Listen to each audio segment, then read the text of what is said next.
기도합니다. 하나님, 식민지배의 어둠 속에 있던 이 땅에 75년 전 독립의 빛을 허락해 주셔서 오늘 시간도 이렇게 예배당에 나와서 예배드리는 자로 삼아주시니 감사합니다. 독립 후 분단과 전쟁과 산업화와 민주화의 고된 과정이 있었지만 주께서는 늘 이 나라와 함께 하심을 믿습니다. 지금도 위기가 있지만 이 또한 주님의 은총 아래서 잘 넘어서리라 믿습니다. 시간이 갈수록 애타고 안타까운 것은 남북이 분단되어 있다는 사실입니다. 막힌 담을 쓰고 나누어진 것을 하나 되게 하신 주님, 오늘 이 나라와 민족을 긍휼히 여기시고 속히 대화와 협력을 통해서 평화에 이르게 하옵소서. 이 시간 예배당에 나와 예배하는 이들과 더불어 질병으로 인하여 병상에서 또 혹은 집에서 군대에서 외국에서 하늘 손길을 그리워하며 온라인으로 예배에 동참하는 모든 이들에게도 한결같은 은혜 내려 주옵소서. 이 시간 성령님 말씀의 기름 부음으로 능력이 나타나게 하옵소서. 예수님의 이름으로 간절히 기도합니다. 아멘.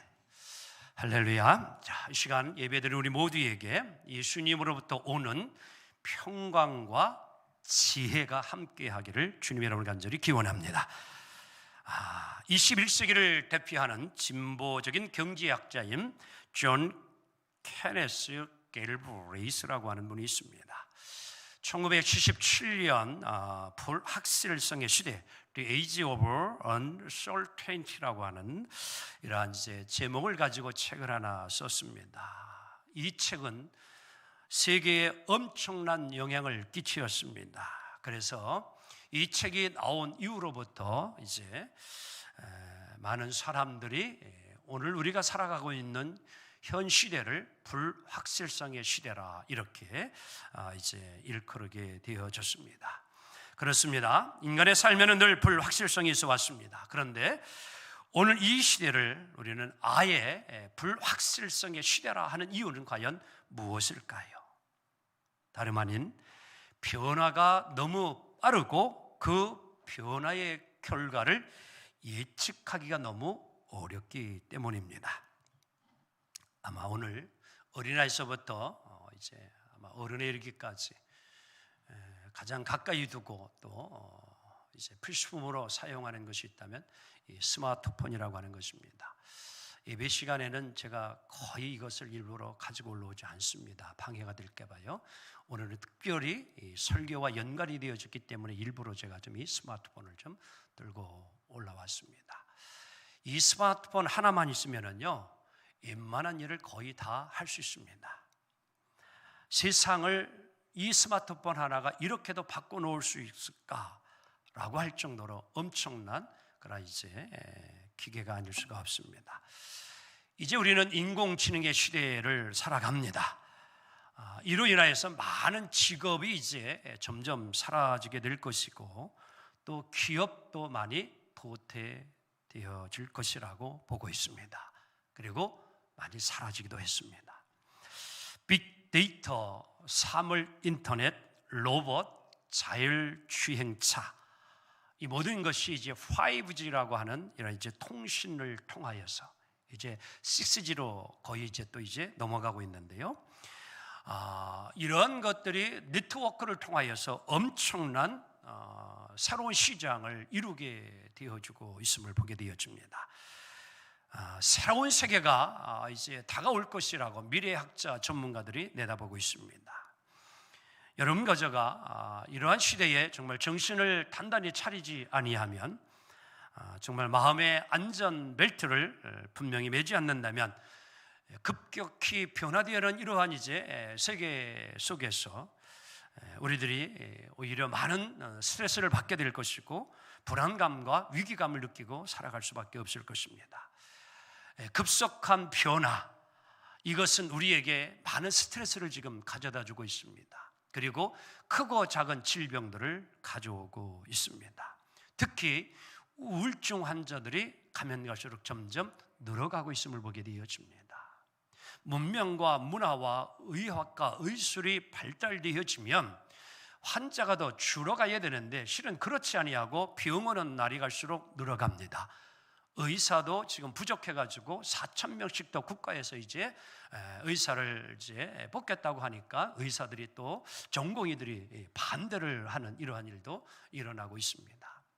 가면 갈수록 여러분 이제 살기 좋은 세상, 그리고 불안감이 없어지고 편안한 세상이 되어지는데 오히려 더 초조하고 불안감은 더 되어지고 긴장감을 늦출 수 없는 세상이 되고 말았습니다. 자, 그렇다면 이런 불확실성의 시대를 살아가는 오늘 그리스도인들은 이 시대를 어떻게 살아가야 하겠느냐는 것이죠. 자, 그 답을 오늘 성경에서 찾아보도록 합니다. 전도서는 우리가 잘 알고 있는 전도자 솔로몬이 쓴 지혜의 글입니다. 이 책에서 장소를 사용하는 두 가지 용어 단어가 여러분들 계속 반복해서 나오겠는데, 한 가지가 해 아래서라고 하는 단어고 또 하나는 헛되도다라고 하는 것입니다. 해 아래에서 헛되도다. 해 아래, 이 땅입니다. 천국과는 다른, 주님이 머무는 것과는 다른 이 땅, 이 세계, 이것은 뭐예요? 무한한 자들이 살아가는 삶이 아니라 유한한 존재들이 살아갑니다. 그리고 이제 제한적인 삶을 살아가는 곳이 이 세상인 것입니다. 오늘 이러한 이제 이 땅에서 살아가는 우리들이 뭐예요? 늘 삶에 있어서 여러 가지 불안과 초조와 긴장감을 가지며 이제 살아가게 되어지는데, 오늘 전도서가 주는 교훈이 뭐예요? 때로는 우리의 삶이 헛될 수 있음을 이야기해 주는 거예요. 그래서 헛되고 헛되니 헛되고 헛되도다. 즉 우리의 삶의 의미와 가치가 분명하지 않을 때 우리의 삶이 결국이 헛된 삶이 될 수 있음을 의미해 주고 있습니다. 오늘 전도서는 이 두 용어를 통해서 해 아래서 살아가고 있는 사람들이 삶의 의미 없이 살아가는 것이 아니라 삶의 의미를 분명히 알고 가치 있는 삶을 살아가기를 원하여 오늘 이 솔로몬은 이 전도서의 지혜서를 쓰고 있음을 보게 되어집니다. 자, 그러면 오늘 이 시간 정말 하나님의 백성이 여러분 가져가 오늘 이 세상에서 어떻게 우리가 삶의 의미를 찾고 정말 지혜로운 삶을 살아갈 수 있는가? 자, 오늘 전도서는 이 시대를 이렇게 이제 진단하고 있음을 봅니다. 2절 다 같이 함께 봅니다. 하반절 스크린 봅니다. 시작. 무슨 재앙이 땅에 임할는지 내가 뭐해요? 알지 못함이니라. 지금 우리는 가뭄이 아닌 홍수 장마의 환경을 지금 보내고 있습니다. 여느 때 경험하지 못한 많은 분들이 내 평생에 이렇게 비가 많이 온 건 처음이고 내 삶에 이러한 아픔과 고통이 온 것은 처음이다라고 이야기합니다. 우리나라가 여러분 국가 기상 슈퍼 컴퓨터 센터를 세웠어요. 500억을 들여가지고요. 기계가 지금 7대 정도가 들어와 있는데요. 국가 기상청이 지금 뭐라고 별명이 붙었냐? 오보청이라고 붙었어요. 오보만 전하는 기상청이다, 이런 얘기예요. 수십억, 수백억을 들여가지고 엄청난 기계에 이제 앞으로 기상이 어떻게 될 것을 좀 예측하고 대비할 수 있게끔 정말 상상을 초월하는 금액을 들여서 국가 기상 슈퍼컴퓨터 센터를 여러분들 세웠고 기계를 들여놨어요. 그런데 여러분 결과는 어떠합니까? 오늘 성경은 말합니다. 무슨 재앙이 땅에 임할는지 내가 알지 못함이라. 수많은 인명의 피해가 왔습니다. 농작물의 피해가 왔습니다. 가옥이 침수가 되어졌습니다. 어떻게 보면 국가의 재난이 왔어요. 코로나19도 해결되지 아니한 이 시점에 여러분 장마로 인하여서 엄청난 그런 재해와 재앙이 우리에게 임함을 보게 되어집니다. 오늘 바로 전도자가 인생을 살아보니 해 아래에서의 삶은 불확실한 것을 우리에게 이야기해 주고 있습니다. 언제 어느 때 어떤 재앙이 닥칠 수 있을 것인지 정확하게 예측하는 거 쉽지가 않음을 이야기해 주고 있습니다. 사랑하는 성도 여러분, 그러하기에 때로는 우리는 불안감이 있는 거예요. 내가 살고 있는 지역에 여러분들 확진자가 생기지 않는다고 여러분들 확신할 수만 있다면 불안감이 없겠죠. 그렇지요? 그런데 트라 팰리스 301동에 확진자가 생기니까 그날에 트라의 모든 주민들이 하루 동안 이상 다 두려움과 공포 속에 간이 떨릴 정도로 살았다는 분도 있더라고. 확신이 있으면 얼마나 좋겠습니까? 내가 살고 있는 이 지역에는 코로나가 절대 생기지 않는 확실한 분명한 것이 있다고 하면 두려울 게 뭐가 있겠어요? 그런데 여러분, 예외가 없습니다. 어느 지역에 누가 걸릴지 몰라요. 어떤 일이 생길지 모릅니다. 그래서 오늘 성경 이야기하는 거예요. 무슨 재앙이 일어날지 알지 못함이라. 6절 한 번 더 볼까요? 너는 아침에 시작. 너는 아침에 씨를 뿌리고 저녁에도 손을 놓지 말아라. 이것이 잘 될지 저것이 잘 될지 혹 둘이 잘 될는지 뭐예요? 알지 못하라. 믿어지면 하면 합시다. 같은 밭에요. 고추 심고요, 오이 심고요, 가지 심고요, 여러 가지 다 심었는데 농사를 져보면요, 어느 거는 잘 돼요. 고추는 잘 됐는데 가지는 안 될 경우가 있어요. 이것이 잘 될지 저것이 잘 될지 몰라. 그래서 이것도 심고 저것도 심는 거예요. 알 수가 없습니다. 다 잘 될 수도 있어요. 또 그런데 다 안 될 수도 있어요. 예측하기가 어렵다는 것이지요. 이게 성경이 오늘 우리에게 주는 교훈입니다. 그럼 이런 시대에 오늘 우리들이 어떻게 살아가야 되냐는 것이지요. 자, 하나님의 백성은 이렇게 살아가라는 겁니다. 자, 첫 번째, 믿음에 투자를 해야 합니다. 자, 1절 함께 봅니다. 너는 시작.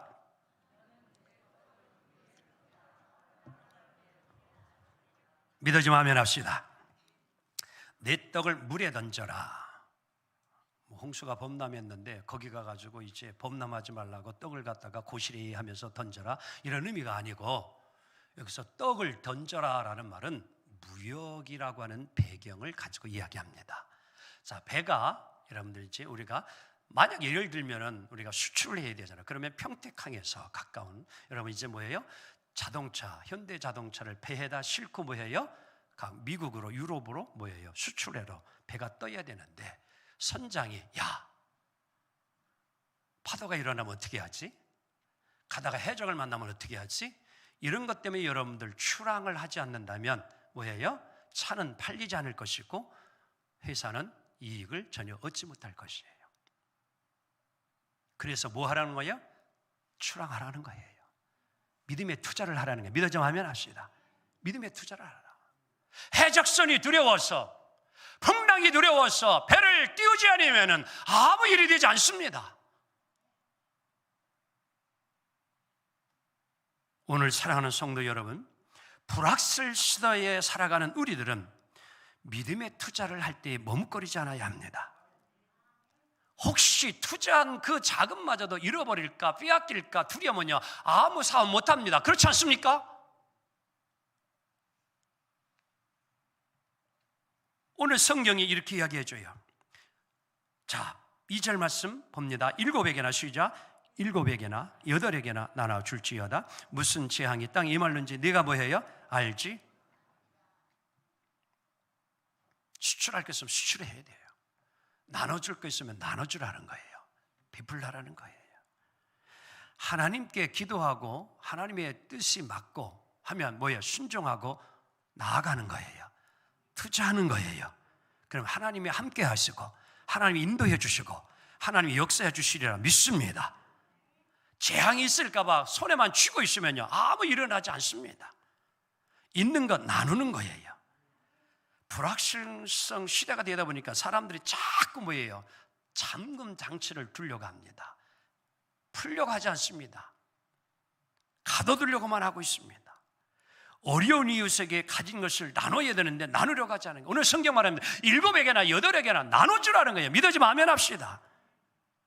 손에 쥐고 있는 것이 아니라 해 아래에 살아가는 사람들처럼 그저 쥐고 움키고 이 생활하지 말고 우리 믿는 사람들은 달라야 된다는 거예요. 어떻게 알아? 나눠주라는 거예요. 믿어지면 아멘 합시다.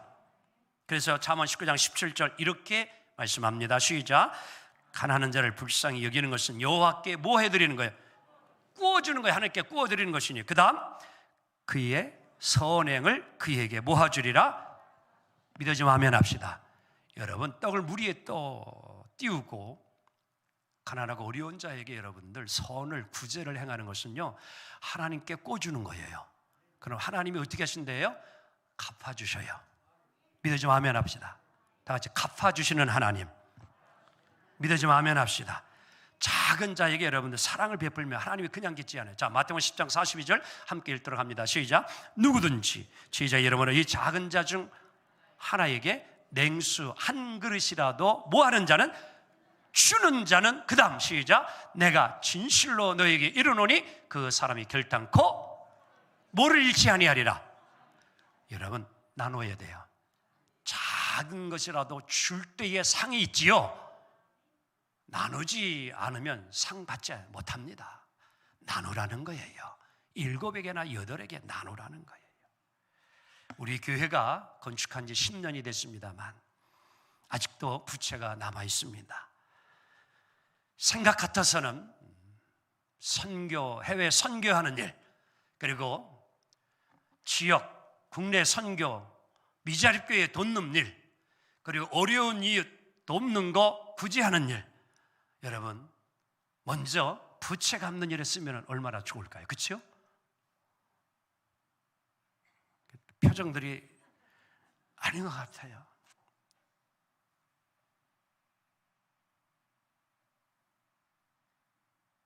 돕는 것보다는 먼저 교회에 어려운 부채 갚고 그 다음에 뭘 돕든지 하는 거지, 무슨 이런 생각, 이게 세상적인 생각이에요.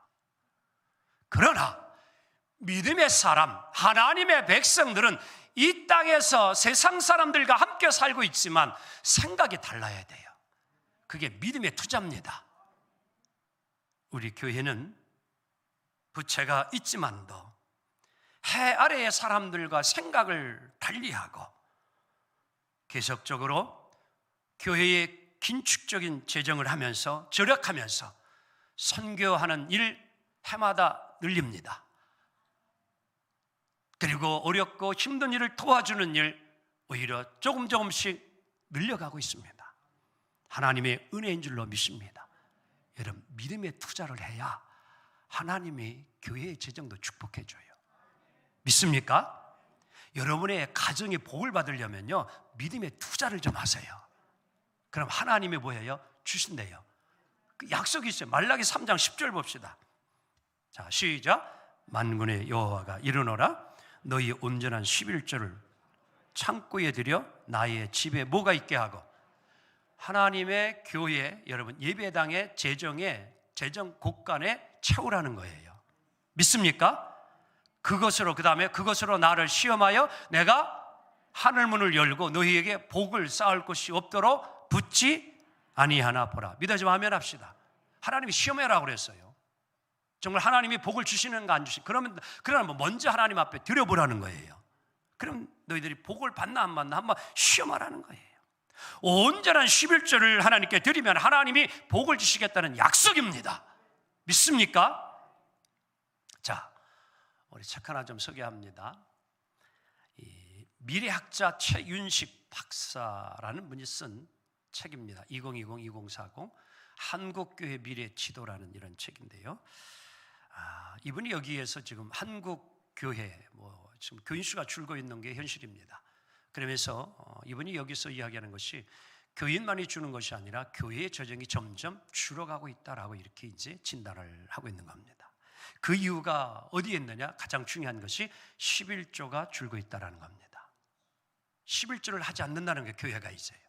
특히 젊은 세대가 될수록 11조를 안 한다는 겁니다. 이유가 좀 소득이 줄어서 11조를 하지 않는 경우라 이렇게 이제 진단을 하기도 합니다만, 중요한 이유가 뭐냐면 이제 불안한 미래와 노후 대책을 세우기 위해서 11조를 하지 아니하고 뭐예요? 보험을 이제 많이 든다는 거예요. 노후 설계를 위해서 11조 하는 것 대신에 노후 설계를 오히려 행하기 때문에 헌금을 하지 않는다라고 그가 진단을 하는 겁니다. 특히 이제 은퇴한 사람들, 연금을 가지고 거의 생활하게 되어지는데 너무 힘들다 보게 되어지니까 연금에서 11조도 뛰다가 이제는 그것마저도 하지 않는 이제 결과로 인하여서 교회의 재정은 점점 줄어들고 있다. 이유가 어디에 있느냐? 이분의 진단이 불확실한 미래가 있기 때문에 그것을 준비하고자 이러한 일이 오늘 교회 속에서도 일어나고 있다고 하는 것입니다. 여러분, 부탁합니다. 하나님의 진정한 축복을, 물질의 축복을 받기를 원한다면 믿음의 투자를 하세요. 하나님은요, 투자한 것만큼 복 주셔요. 믿습니까? 여러분, 믿음에 투자한 것만큼 하나님 축복해 주셔요. 은행에 여러분 1,000만 원을 예탁하면 1,000만 원에 대한 이자 주지요. 1억에 대한 이자 절대 주지 않습니다. 10억을 예금 이자, 10억에 대한 예금 이자를 주지요. 100억 이자 주지 않습니다. 투자한 것만큼 주신 거예요.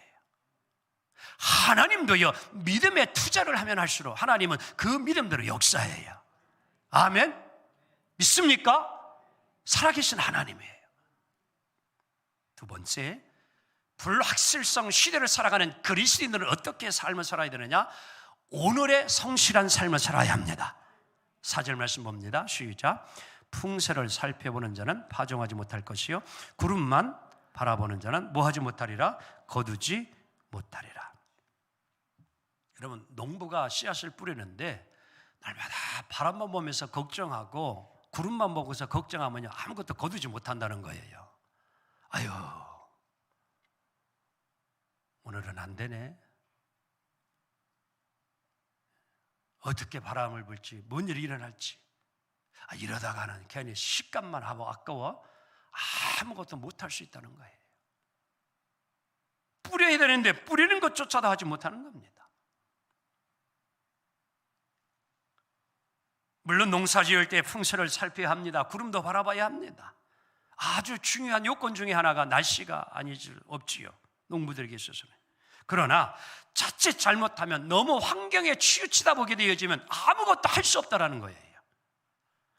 환경 탓만 하고 환경 때문에 게으름에 핑계대면 안 됩니다. 코로나19 때문에 신앙의 핑계를 가지고서 우리 하나님은 참 좋으신 하나님이야, 어떻게 내 마음을 잘 알고 요즘 교회 가기 싫었는데 코로나가 생겨가지고 너무 핑계거리 잘 줘가지고 하나님 감사합니다. 이게 여러분 어떻게 신앙이에요? 그런 때문에 오히려 하나님, 비록 이런 상황이지만도 오히려 뭐예요? 하나님, 제가 더 말씀을 읽겠습니다. 더 기도하겠습니다. 가정에서 정말 이전보다도 더 보여요. 하나님을 사모하면서 더 기도하고 더 말씀을 보고 묵상하는 이 노력이 필요한 거 아닙니까? 들을 수도 없고 볼 수가 없으면 라디오라도 들으면 하나님 말씀이 여러분 CBS를 통하여서도 들을 수 있는 거 아닙니까? 생각이 다르잖아요. 환경만 다 타는 이러한 삶이 아니라 여러분, 우리는 오늘의 삶에 최선을 다하고 성실해야 합니다. 프랑스의 문호 빅토르 위고는 신대륙을 발견한 콜럼버스에 대해서 이렇게 말을 한 적이 있습니다. 콜럼버스가 위대한 것은 그가 신대륙을 발견했기 때문이 아니라 신대륙을 향하여서 닷을 올리고 출발한 그 용기가 대단하다. 믿어져 하면 합시다. 신대륙을 발견한 것이 중요한 것이 아니라 닷을 올린 것이 중요하다는 거예요. 신대륙을 발견하는 그 과정 갈 때까지 여러분 풍랑이 있지 않겠습니까? 해적을 만날 수 있는 게 아닙니까? 그런데도 뭐예요? 닷을 올리는 거예요. 바람아 불어라, 해적선이 나타나라. 그래도 가는 거예요. 최선을 다하는 거예요. 가는 길에 어떤 일이 일어날지 모르지만도 믿음으로 가는 겁니다. 목표를 향해서 가는 거예요. 이 말은 뭐냐? 최선을 다하자, 이런 얘기입니다. 노력을 다하자는 거예요. 3월 이후로 여기 있는 이 목사도요, 이 코로나19로 인해서 정말 노심초사하면서 늘 주님 앞에 울부짖어 기도하면서 이러한 때에 어떻게 목회를 하는 것이 정말 우리 성도님들을 정말 믿음 떨어지지 아니하도록 잘 지켜갈 수 있고, 정말 우리 성도님들이 평안한 가운데에 그리고 강건하게 신앙생활을 이루어갈 수 있을까? 그리고 정말로 교회에서 예배를 드릴 수 없는 상황이 이루어질 때에 온라인을 통해서 예배를 드려야 할 때도 여러분 많은 노력을 했습니다. 기울기 기울였습니다. 전혀 해보지도 않았던 동영상, 유튜버라고 하는 것이 잘 그렇게 관심도 가지도 않았다는데 이제는 스스로 제가 모든 것을 동영상을 만들 수도 있고 편집할 수 있는 그런 것까지 올랐어요. 왜? 최선을 다하는 노력이 있기 때문이에요. 믿습니까? 매주마다 여러분들 하늘성교회 안내문이라고 해가지고 늘 그림과 더불어서 작은 위로의 글과 더불어서 한 주간 동안 우리에게 어떻게 진행될 것을 매주마다 제가 다 여러분들 보내드리고 있습니다. 노력하는 거예요. 최선을 다하는 거예요. 그리고 결과는 뭐예요? 하나님께 맡기는 겁니다. 믿어져 하면 합시다. 아멘. 그게 우리의 삶이에요. 최선을 다하는 거예요. 지금 힘들고 어렵지만도 이 상황에서 내가 할 수 있는 것, 노력할 수 있는 것, 그가 최선을 다하고 맡기면 결과는 하나님이 이루어 주시는 거예요. 하나님이 역사하는 겁니다. 그래서 오늘 성경이 주는 교회, 너는 아침에 씨를 뿌리고 저녁에도 손을 놓지 말아라. 끝까지 가는 거예요. 올해 봄에 농사를 뿌렸어요. 그러나 오늘 홍수와 장마가 져가지고 애써 지은 농사들이 다 지금 헛수고가 된 결과가 좋았습니다. 그러면 우리 남기업 장로님 내년에 가서는 에이그 올해 씨 뿌려야 내년처럼 또 다 도루묵 될 텐데 이래고 여러분들 2021년에 봄이 되어가지고 씨를 안 뿌리면요 그에 무슨 농사를 거두겠습니까? 그래도 뿌리는 거예요. 믿습니까? 아침에 씨를 뿌리고 저녁에도 손을 놓지 아니하고 희망을 가지고 또 씨앗을 뿌리는 겁니다. 믿어지면 아멘 합시다. 이게 오늘 우리 그리스도인의 삶이 되어야 된다는 겁니다. 자, 책 하나 소개합니다. 말컴 글래드웰이라는 분이 쓴 아웃라이어라고 하는 책이 있는데요, 여기에 그 성공한 사람들의 예를 좀 많이 들고 있습니다. 그 중에 한 분 빌 게이츠예요. 빌 게이츠가 여러분들 성공하기까지에는 좋은 환경들이 많이 있었습니다. 9가지 정도를 이 글래드웰이라는 이 작가가 기록을 하고 있는데요. 좋은 유복한 집에서 이 빌 게이츠가 태어났어요. 그리고 운 좋게 그 당시에 남들이 쉽게 접할 수 없는 컴퓨터를 접할 수 있는 그런 환경이 주어졌습니다. 그리고 좋은 사립학교, 고등학교에 가서 수업을 하는데 워낙 빌 게이츠가 이 컴퓨터를 좋아하니까 학교에서도요 선생님이 수업 시간에 다른 공부하지 아니하고 컴퓨터만 만질 수 있도록 여건도 허락해 줬어요. 그러니 얼마나 좋은 여건들이 빌 게이츠에게 주어졌습니까? 그런데 오늘 이 글래드웰이라는 작가가 하는 이야기는 좋은 환경도 있었지만도 정말 오늘 빌 게이츠를 통해서 우리가 교훈을 얻을 수 있는 것은 다른 것이 아니라 좋은 환경 속에서 빌 게이츠는요 절대 놀지 아니하고요, 안일하지 아니하고요, 게으르지 아니하고 최선의 노력을 다했다는 겁니다.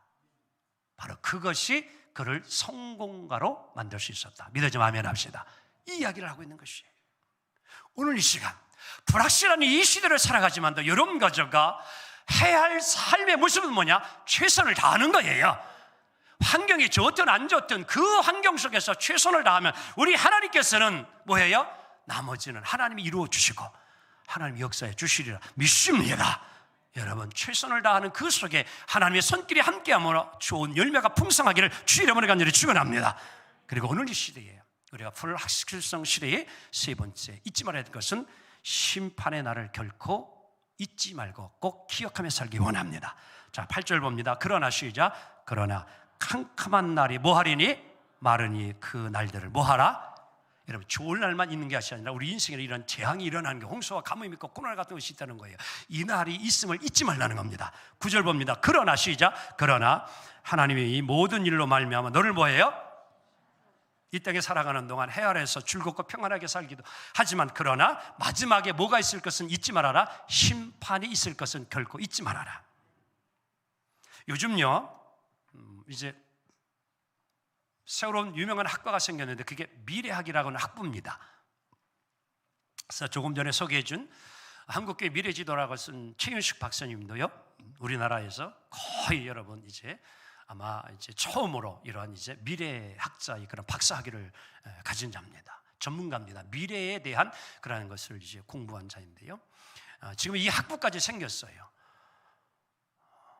이제 이런 미래 학자들이 여러분들 이제 앞으로 이제 세계가 어떠한 방향으로 이루어질 것인가, 뭐 이제 각 의학, 또 인공지능, 그리고 이제 뭐 이제 환경, 여러분들 이제 지난 월요일로 제가 교보문고를 다녀왔지만도 서점에 가게 되어 좀 미래에 대한 예측해 놓은 책들이 수없이 많아요.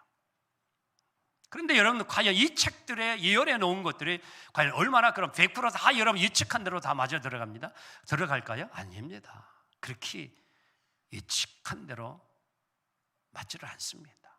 예측에서 여러분 비껴나는 일들이 많이 있어요. 그러면 그것이 전혀 쓸모없느냐? 그건 아닙니다. 앞날을 예측해 보는 거 결코 여러분 나쁘다고는 말할 수 없습니다. 오히려 남보다 빨리 그리고 정확하게 미래를 예측하고 잘 대비하면은요, 그 사람은 오늘날 오히려 성공적으로 살 수 있습니다. 그러나 안타까운 것은 뭐냐? 근시안적으로 가까운 미래만 보고 살아가는 우리가 아니라 여러분과 저는요, 영혼의 세계를 볼 수 있는, 인생의 끝까지 삶을 볼 수 있는 영안이 열리기를 원합니다. 이게 중요한 거예요. 자, 스티븐 잡스라는 분을 좀 예를 들어 봅니다. 우리 시대의 영웅입니다. 남들이 보지 못한 미래를 내다보면서 선도적으로 세계를 이끌어간 주인공이 스티븐 잡스예요. 잘 알고 있듯이 애플이라고 하는 새 회사는요, 대단한 회사입니다.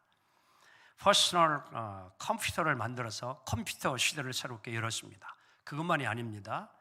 아이폰을 만들어서 지금 우리 삼성 갤럭시 폰과 더불어서 여러분 세계를 이끌어가는 스마트폰의 선도적인 역할을 한 것이 이 애플이에요. 그뿐입니까? 아이패드는 여러분 세계적인 사람들이 다 쓰고 있습니다. 세상의 변화를 주도해 왔습니다. 어찌 보면 불확실성 시대에 여러분들 시대의 영웅이라고 불리어도 그의 공은 결코 헛되지 않을 것입니다. 하지만 안타깝게도 이 스티브 잡스는 희귀한 발병으로 인하여서 건강에 큰 고통을 겪게 되어지고 늘 아픔 속에서 살아가기 시작을 합니다. 2004년 췌장암 수술을 받게 되어지고 2009년에는 간 이식까지 하게 되어지만 결국에 그는 뭐예요? 2011년 안타깝게 젊은 나이 56세로 이 세상을 떠나고 말았습니다. 여러분 가진 것이 없습니까? 돈이 없습니까? 스티브 잡스는요, 독실한 믿음의 가정에서 태어났어요, 실은요. 그런데 그가 성장하는 과정 속에서 불교로 빠져갑니다. 불교의 세계에 심취해버리고 맙니다. 그리고 제대로 가정도 꾸리지 못하고 그 많은 재산 허망하게 남기고 제대로 써보지도 못하고 그의 인생은 쓸쓸하게 이 세상을 떠나고 말았습니다. 그러나 여러분 빌 게이츠라는 분은 여러분 자선 재단을 세우고 전 세계의 질병의 환자들을 위하여서 새로운 약을 발견하는 일에 노력을 하고 수많은 세상의 어려운 자들을 위하여 구제하며 이웃을 도우며 한국의 코로나19의 방역이 잘 되어진 것을 보고서 SK 그곳에 또 이제 백신을 발견하라고 수백억의 그런 이제 지원금까지 보내주는 이러한 일을 이루며 살아가는 것이 빌 게이츠의 삶입니다. 사랑하는 성도 여러분, 우리는 이제 믿음의 삶을 살아야 합니다. 말씀을 정리합니다. 불확실성 시대를 살아가는 여러분과 제가 이 해 아래에서 이 세상에서 살아가는 그리스도인의 삶의 모습은 다름이 아니라 첫째는 뭐예요? 믿음의 투자를 더욱 많이 하기를 원합니다. 그리고 뭐예요? 환경이 어떻든 우리는 뭐예요? 현실에 오늘의 삶에 최선을 다하며 살아가야 합니다. 그리고 바라옵기는 앞만 보여지는 그것이 전부가 아닌 우리는 보다 더 미래를 보고 마지막 최후의 심판의 세계가 있는 그것까지도 볼 수 있는 눈을 가지고 흔들릴 수밖에 없는 이 세상이지만 흔들리지 아니하는 하나님이 나의 하나님이심을 확신하고 그 하나님 안에서 광야와 같은 이 세상에서 날마다 승리하며 살아가기를 주 이름으로 축복합니다.